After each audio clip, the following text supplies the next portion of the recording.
111 years ago tomorrow occurred the martyrdom at Carthage, Illinois, when Joseph and Hiram Smith were killed for their devotion to the church at the hands of a ruthless mob. And while I did not need his approval, I'm glad to say that I talked over with President Graham the propriety of talking about the work of the prophet, and since he agreed with me, I am glad to do what I can in a positive statement with respect to his work. Hiram was somewhat overshadowed by the work of his brother, his younger brother.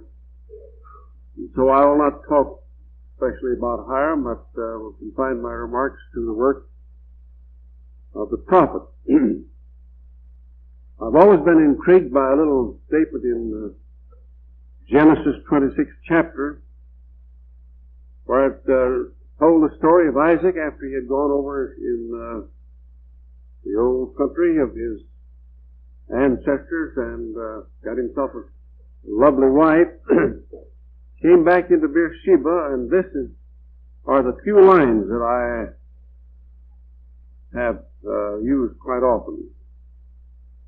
And after getting down to Beersheba, said, and Isaac digged again the wells of water which they digged in the days of Abraham his father, for the Philistines had stopped them after the death of Abraham. Now we have many Philistines who are at work attempting to stop the wells of faith in these modern days. They appear in many forms: worldliness, sin, crime, war, and many other things which I could mention. And so I want to redig the well of faith, which of course has not been stopped, but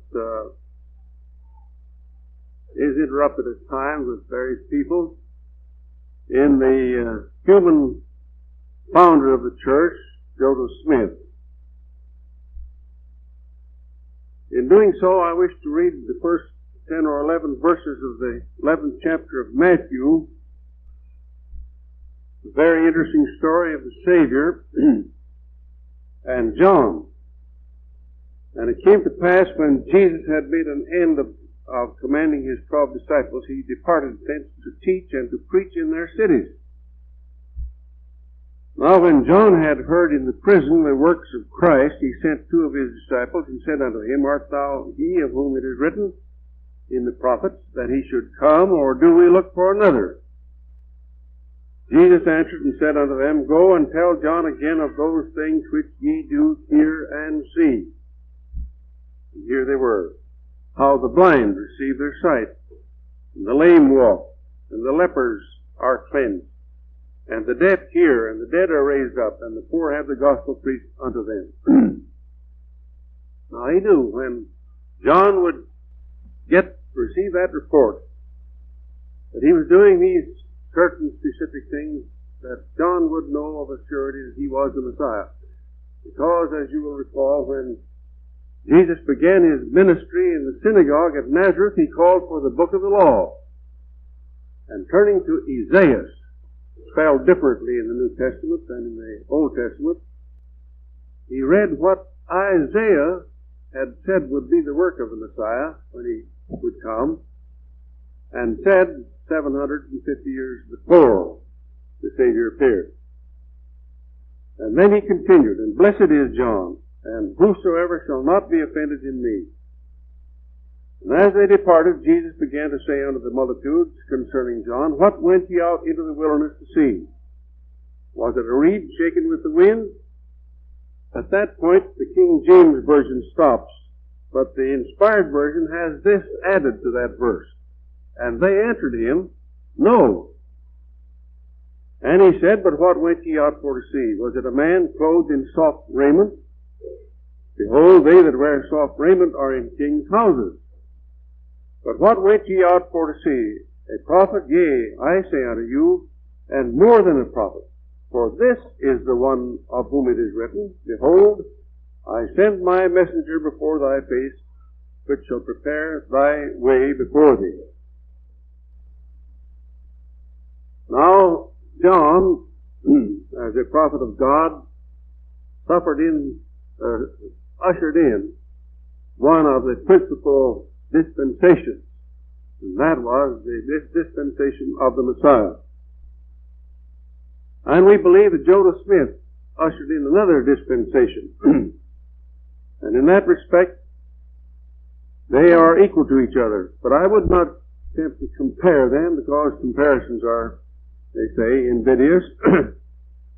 But I believe that we have a right to assume that from this little story, this little account in the 11th chapter of Matthew, that the Lord was indicating at least three things with respect to prophets that probably were essential to a prophet. I do not think we would be taking undue liberties with that account by doing so. I do not believe that the Savior could have picked upon anything in nature more unstable than a reed with its root in the ground, but blown about by every breeze that came along. So let us, in applying these things, ask ourselves first, what come we out to see? A reed? No. While a reed is a perfect symbol of conformity and instability, I'm sure that Joseph Smith showed by his life's work that he had an inflexible purpose, that he stood firm against all the persecution that came upon him, and that he was killed, suffered death, because he would not conform to those by whom he was surrounded. I've taken a sort of human pride in the fortitude and courage of my grandfather. In 1842, he wrote this in a letter: As for the perils which I am called to pass through, they seem but a small thing to me. As the envy and wrath of man have been my common lot all the days of my life.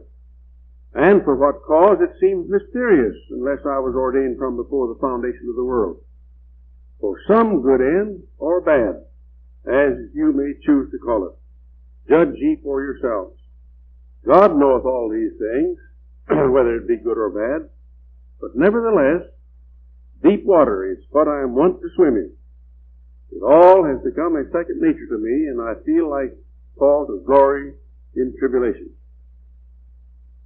Yes, Joseph Smith was firm and stood firm unto his dying day. Again, do we come to see one who occupies king's chambers, living delicately, I believe, in one of the Gospels, living delicately in king's chambers. No, poverty was the ordinary lot of Joseph Smith from his boyhood on until his death. His was a frontier family, and even after he inaugurated the work of the church, he spent much time in the western country, where living was certainly had its terrors, as we would think of it today.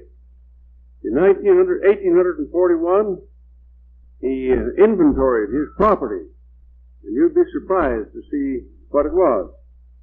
1 horse, 2 pet deer, 6 turkeys, a dog, wife, and some household furniture. Certainly, he cannot be charged with having lived high in king's chambers. But what come we out to see? Prophet? Let me read that paragraph again. A prophet? Yea, I say unto you, and more than a prophet. For this is he of whom it is written, Behold, I send my messengers before thy face, which shall prepare thy way before thee. Now we have the record of many prophets in the Gospel, in the record of the Bible, in the old book. But few of them discovered new highways or pointed out the way to them. John, as I said, ushered in the Messiah dispensation. The common definition of a prophet is that of a foreteller or a predictor of events. Now, with respect to that, we can briefly say that the War of the Rebellion was foretold by Joseph Smith as early as 1832. The War of the Rebellion beginning in 1861. He indicated the state where it would begin, it would start, and stated that the slaves would be drilled and trained to fight against their masters, all of which happened. Shortly before his death in 1844, he spoke of Stephen A. Douglas and said that he was an inspiring man, would try to be President of the United States, but would be unsuccessful. 16 years later, that became a fact. Now, an interesting thing happened with respect to a man by the name of John Hyde. Whether John Hyde was a member of the famous Hyde family in Utah, I do not know. But he came here soon after the trek westward by Brigham Young and some of the saints, and was a missionary for a time being for their church out there, and then apostatized and wrote a book against the church, which was published to the world in 1857. And in that book, he quoted from this revelation, or this prediction that Joseph Smith had made, this prophecy about the Civil War, in order to prove that Joseph Smith was a false prophet. Had Mr. Hyde waited 4 years, he would not have used that as an argument against the church or against Joseph Smith. Well, a prominent divine by the name of Edwin Poteet said that there was a rank higher than the mere prophetic. He said, in it is found the emissary and spokesman of God who explores new highways. He says, there have been many such persons, though to be sure they are rare, although I doubt it.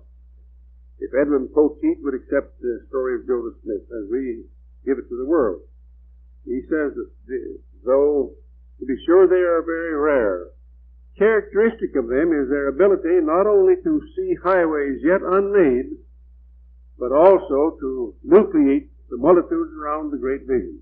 Well, Joseph Smith showed that he did have the ability to nucleate the multitudes around his heavenly vision.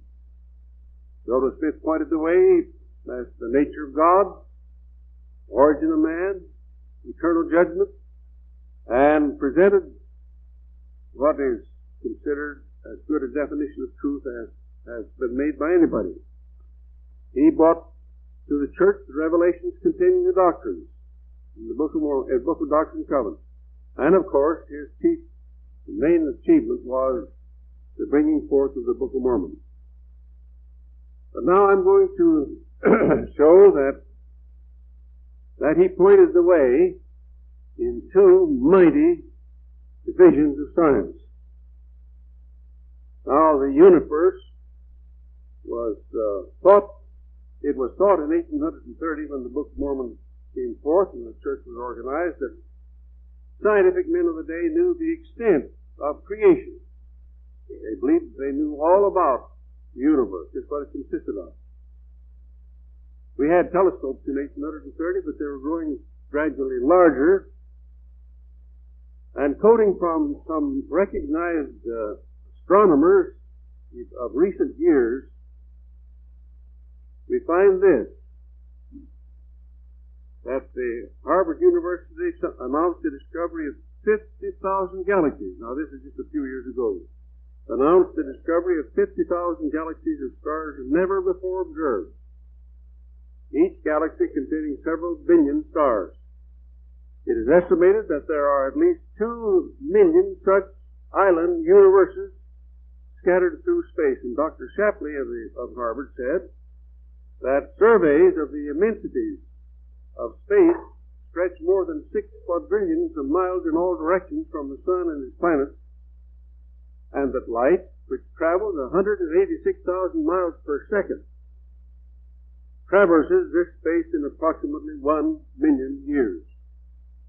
And Dr. Hubble of Mount Wilson Observatory said with the 100-inch telescope that they have there, nebulae are located which show an unbroken sequence of change from clouds of glowing material to stars in huge spirals. Each spiral is a universe.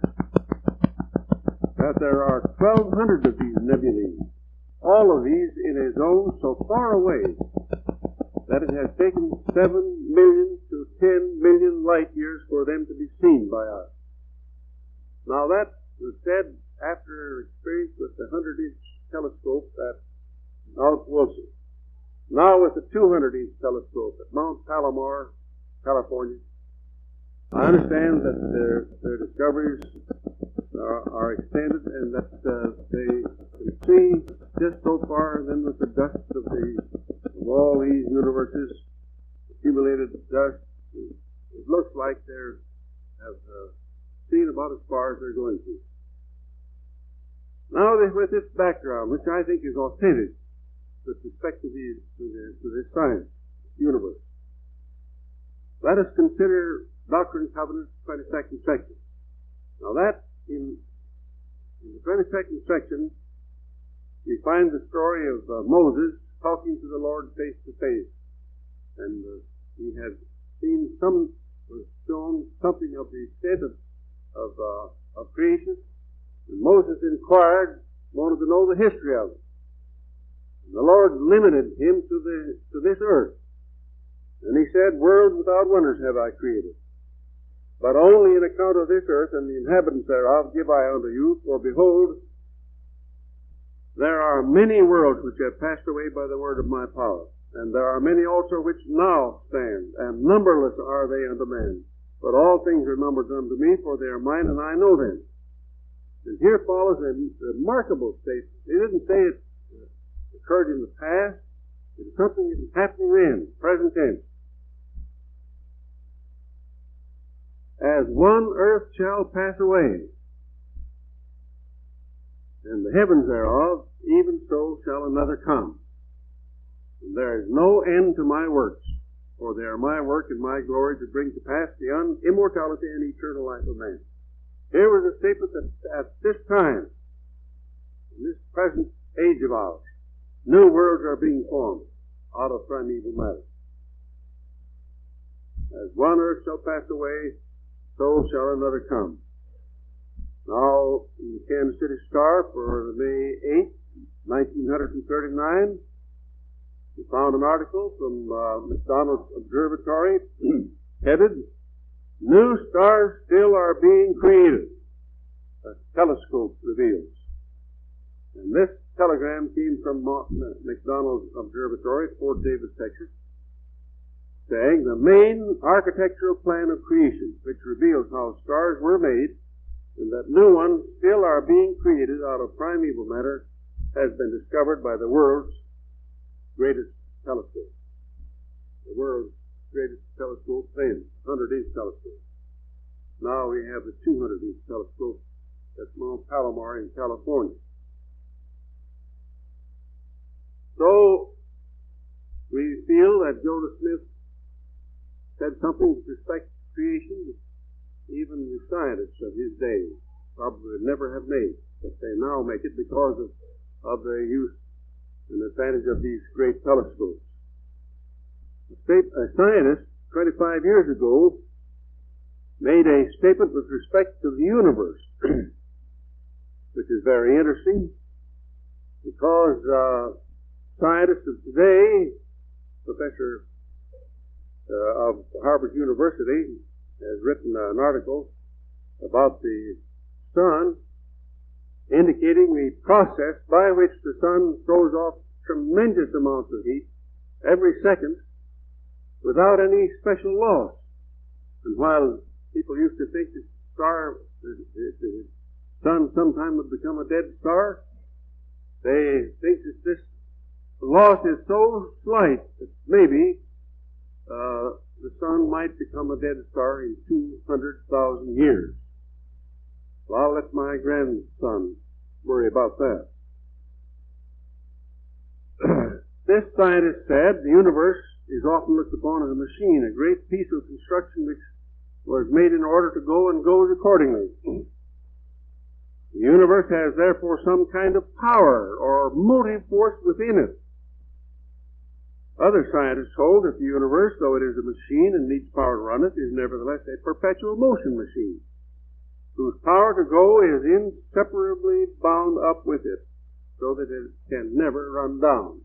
Well, that looks like it might apply to the sun, according to that scientist. But the supreme discovery of science is finding the orderliness. That word is, you must remember, the orderliness that exists in the universe. Is there some larger unit, this fellow inquired, that includes groups of galaxies, and we say that the scientists say yes. To a scientist, the most interesting thing then is not great numbers, violent forces, long periods of time. Rather, the scientist is awestruck by the orderliness that he observes in all parts of the universe. There's no chaos, nothing haphazard, and nothing capricious. Now, these are authentic statements from scientists. And I would like to read what Joseph Smith wrote in the 85th section of the Doctrine and Covenants 120 years ago. All kingdoms have a lawgiver, and there are many kingdoms, for there is no space in which there is no kingdom. And unto every kingdom is given a law, and unto every law there are certain bounds also and conditions. Then he added, judgment goeth before the face of him who sitteth upon the throne, and governeth and executeth all things. He comprehendeth all things, and all things are before him, and all things are round about him, and he is above all things, and in all things, and is through all things, and is round about all things, and all things are by him, and of him even God forever and ever. That puts God into everything, every particle of the universe. The earth rolls upon her wings, and the sun giveth his light by day, and the moon giveth her light by night, and the stars also giveth their light. As they roll upon their wings, in their glory, in the midst of the power of God, unto what shall I liken these kingdoms, that ye may understand? Behold, all these are kingdoms, and any man who hath seen any or the least of these hath seen God moving in his majesty and power. Now, with these statements in your thinking, I want to read the 6th section of the 85th section, 6th paragraph. And the light which now shineth, which giveth you light, is through him who enlighteneth your eyes, which is the same light that quickeneth your understanding. Now that statement has given me a lot of food for thought. It didn't say that quickeneth your brain. It said that quickeneth your understanding. And now medical men and scientists have discovered that when a person's brain is operated, when he's thinking, that there emanates from his brain certain light, which they've been able to discover, and not only discover, but measure, and and learn the characteristics of it. And it is said by them to be has the same characteristics as the light which comes from the sun. So that our understandings are quickened by the same power. Which light proceedeth forth from the presence of God to fill the immensity of space? The light which is in all things, which giveth life to all things, which is the law by which all things are governed, even the power of God who sitteth upon his throne, who is in the bosom of eternity, who is in the midst of all things. Here we are shown that the power of God is in every atom and particle of the earth, not only the earth, but the universe as well. 41 years ago, a scientist by the name of H.G. Wells, English writer, wrote a an article called A Prophetic Trilogy, published in the Century magazine. It was called A Trap to Catch the Sun. And even in those days, 41 years ago, scientists were wondering how they could capture this energy which they knew was coming from the sun. And he had a bottle of uranium oxide, and he showed it to his congregation in Edinburgh, this man Wells. And he said, we know now that the atom that once we thought hard and impenetrable and indivisible and final and lifeless is really a reservoir of immense energy. A little while ago, he said, we thought of the atom as we thought of bricks, as solid building material, as substantial matter, as unit masses of lifeless stuff. And behold, these bricks are boxes, treasure boxes full of the intensest force. Then he held up this bottle. He said, this little bottle contains about a pint of uranium oxide. That is to say, about 14 ounces of the element uranium. It's worth about 1 English pound, or about $5 United States at that price, at that time. In this bottle, he said, ladies and gentlemen, in the atoms in this bottle, there slumbers at least as much energy as we could get by burning 160 tons of coal. If at a word, in one instant, I could suddenly release that power here and now, it would blow us and everything about us to fragments. If I could turn it into the machinery that lights this city, that was the city of Edinburgh, Scotland, it would keep Edinburgh brightly lit for a year. Then he added this, in closing, but at present, no man knows, no man has an inkling of how this little lump of stuff can be made to hasten the release of its source. Now, we all know scientists have discovered just how to do that. That is the origin of atomic energy and atomic bombs and hydrogen bombs. Kansas City Star for May 5th, 1940 had an article called Atomic Power on Tap, and they were beginning to visualize what they could do with this atomic energy if properly used. And the scientists are still working along that, and our government, especially President Eisenhower, trying to get an arrangement with all the nations so that we can develop atomic energy along industrial and peaceful lines, and we don't know yet what the outcome will be. But this Kansas City Star article said that laboratory isolation of a new chemical substance, 1 pound of which is said to be capable of yielding power output of 5 million pounds of coal or 3 million gallons of gasoline. And a writer wrote in Harper's Magazine in 1914, only 15 years ago, that science had won this first battle, had found out how to release this vast store of energy. And he speculated as to what might be done in an industrial way, and stated that a small amount built into a house when it was erected would keep the house cool in the summer and warm in the winter until the house would fall down from natural causes.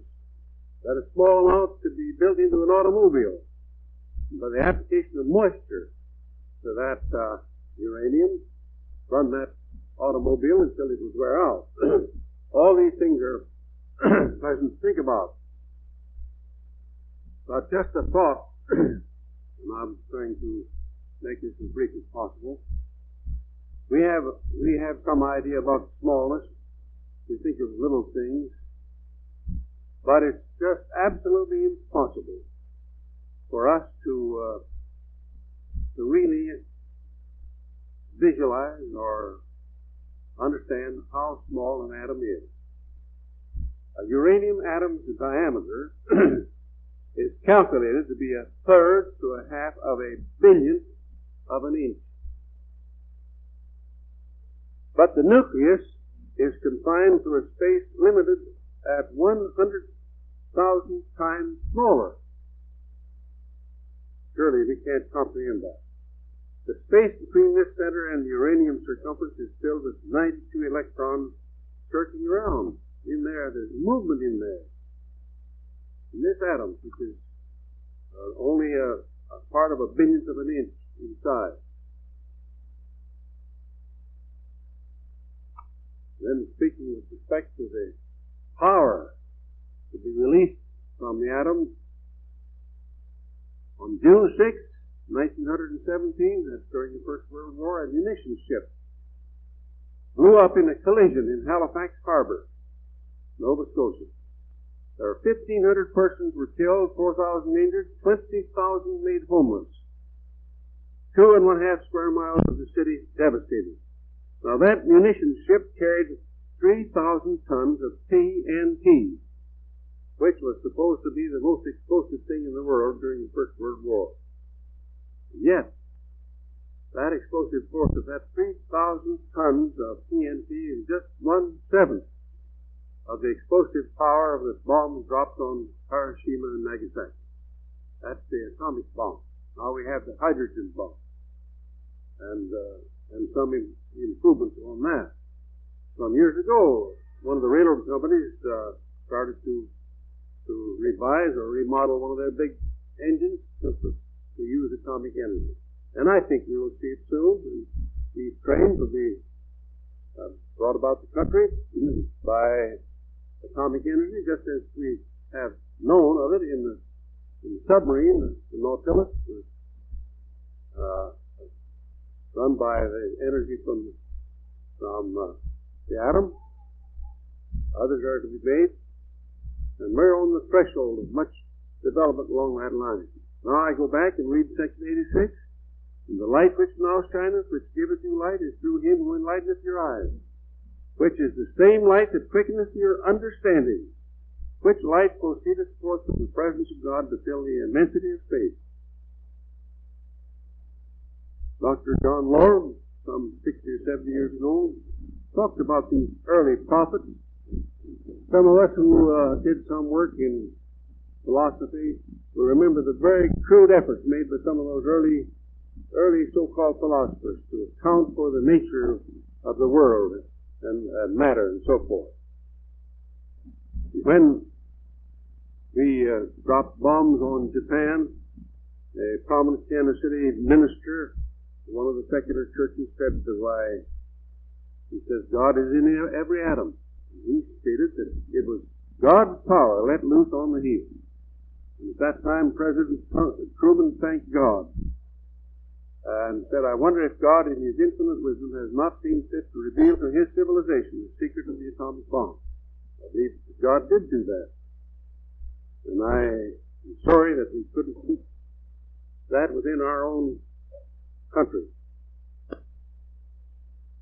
because potential destruction of everybody is in the hands of ruthless people. The future of the world is in the hands of a majority. If we have a majority of goodwill, otherwise we may all suffer destruction. Now I believe that all these things, Joseph Smith pointed the way. You must remember that he spoke as a layman. If he had used scientific terms, he would have been more suspect than he was. And I believe that he said these things, the same things that scientists are now saying, in his own terminology, his own words. And of course, that's all he could do. So, what come we out for to see? Certainly we find a man who was stable and who persisted in his devotion and was finally made a sacrifice on the altar of religious freedom. And so we wonder if he died in vain. Of course, Latter-day Saints would say no. I believe experience would justify us in saying no. I believe consideration of many of these things would answer in the negative. And so, quoting from some unknown author, they never die, they never fail who die in a great cause. Their block may soak their gore, Their heads may sodden in the sun, their limbs be strung to the city gates and castle walls, but still their spirit walks abroad. Am I justified in believing the spirit and genius of the prophet Joseph Smith still walks abroad?